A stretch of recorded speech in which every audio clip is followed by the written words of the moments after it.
সুপ্রিয় শিক্ষার্থীগণ, তোমাদের রসায়ন প্রথম পত্রের গুণগত রসায়নের একটা গুরুত্বপূর্ণ জিনিস, যেটা তোমাদের মনে রাখার জন্য খুবই জরুরি। আমি এই গুণগত রসায়নের রাদারফোর্ডের পরমাণু মডেল, বোরের পরমাণু মডেল, তাদের ব্যর্থতা, সফলতা এবং পরীক্ষার পর্যবেক্ষণ, সিদ্ধান্ত সব বিস্তারিত আলোচনা করেছি। আজকে আলোচনা করব এই বোর, বিখ্যাত বৈজ্ঞানিক বোর, তার মতবাদ অনুসারে, অর্থাৎ বোরের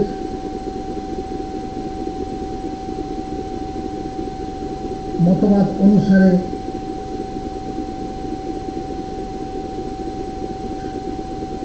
হাইড্রোজেন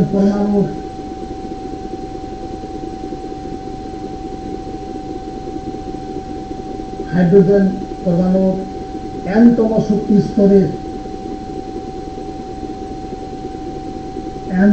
শক্তি স্তরের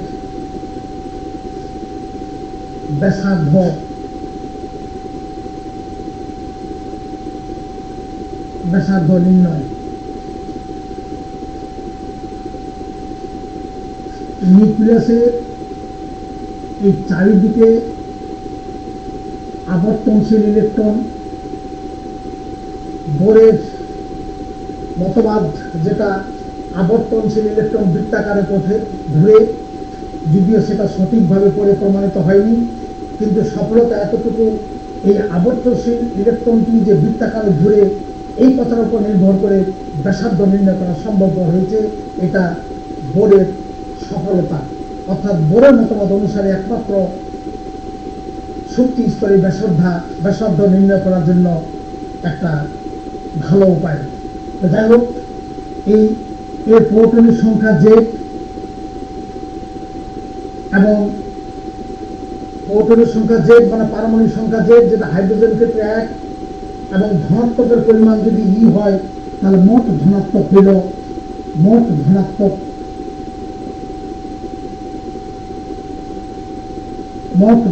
হইল জেডি। এখন আর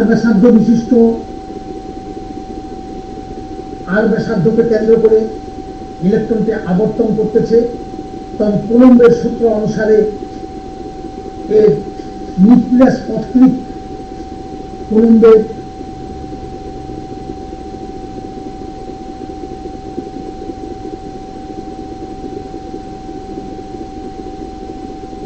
সূত্র অনুসারে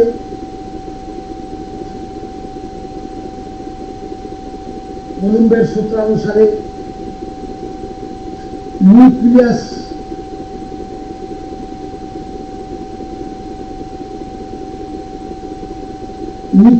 পথিক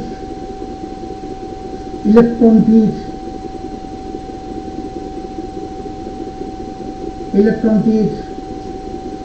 কেন্দ্রমুখী বল,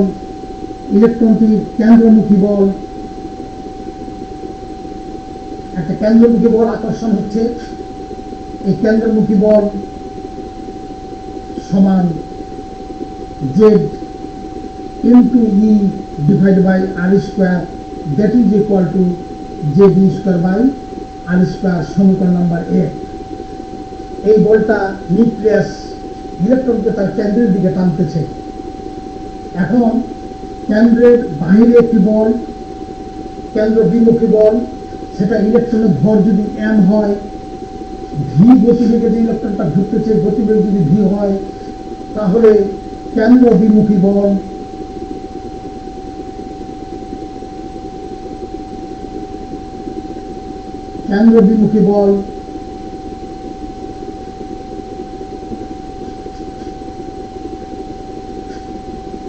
mv স্কয়ার বাই r। এখন বোর বলতেছে ইলেকট্রন বিভিন্ন কক্ষপথে আবর্তনকালে একটা নির্দিষ্ট শক্তি নিয়ে ঘুরে, তাহলে অবশ্যই স্থির শক্তি নিয়ে একটা অনুমোদিত এই কক্ষপথগুলো স্থির শক্তি নিয়ে ঘুরে, তাহলে অবশ্যই কেন্দ্রমুখী বল এবং কেন্দ্র বিমুখী বল দুটোই পরস্পর সমান। অতএব Z E square by r square equal to mv square by r। উভয় দিকে r দ্বারা গুণ করলে আমরা পাবো mv square by ze square by r, সমীকরণ নাম্বার 3। এখন mv square equal to ZB থেকে এখন v, অতএব v square is equal to ze square divide by mr, সমীকরণ নাম্বার 4, অথবা এটাকে 3 দেওয়া যেতে পারে। তাহলে v square equal to ZB square mr, সমীকরণ নাম্বার 4। এটা আমরা v স্কয়ারকে বের করে নিলাম গতিবেগটাকে। এবার আমরা বোর্ডের যে 3টি প্রস্তাব আছে তার মধ্যে 2 নম্বর প্রস্তাবটি হল যদি ইলেকট্রনের ভর m হয় এবং v গতিবেগে ইলেকট্রনটি আবর্তন করে r রেডিয়াসকে ব্যাসার্ধকে কেন্দ্র করে, তবে কণিক ভরবেগ হবে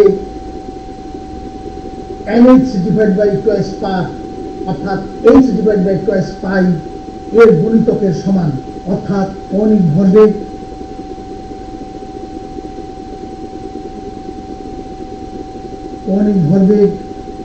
mvr equal to nh divide by twice pi. এখান থেকে যদি আমরা v বের করে নিই, অতএব v is equal to nh divide by twice pi mr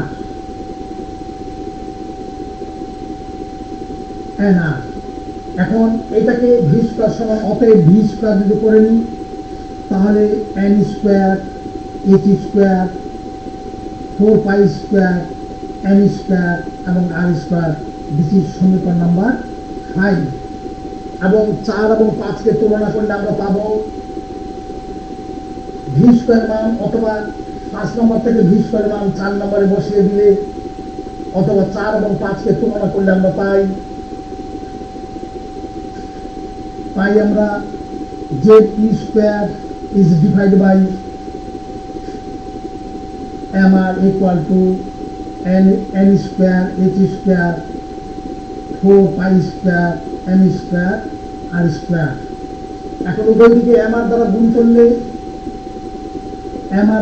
করলে আমরা পাবো ze square n square h square divided by 4 pi square mr। অতএব ze square 4 pi square mr equal to n square h square, অতএব r এর মান equal to n square h square is divided by 4 pi square z square m, সমীকরণ number 6। অর্থাৎ r is equal to n square h square divided by 4 pi square z square m, যেখানে n হলো কক্ষপথের সংখ্যা। এখন n-তম কক্ষপথের জন্য n square h square divided by 4 pi square z square। এখন 1 নম্বর কক্ষপথ হলে তাহলে n এর মান 1, n is equal to 1, তখন r equal to 1, that is r1 equal to 1 square into h square divided by 4 pi square। এবং হাইড্রোজেনের ক্ষেত্রে z is equal to 1, তাহলে 1 into e square m।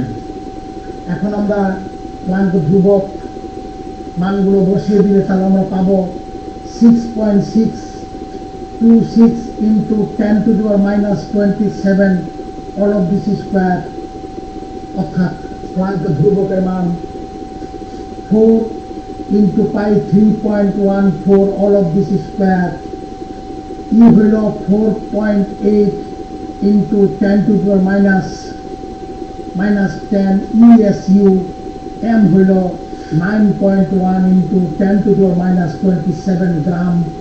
এই সমস্ত মানগুলো বসাইলে আমরা R1 is equal to পাবো 0.53 into 10 to the minus 8 centimetre. অতএব that is equal to 0.53 angstrom, যেহেতু 10 to the power minus 8 centimetre equal to 1 angstrom. অর্থাৎ আমরা R1 এর ব্যাসার্ধ পাইলাম। এবার R2 পাবো আমরা 0.53 into n square, that is 2 square.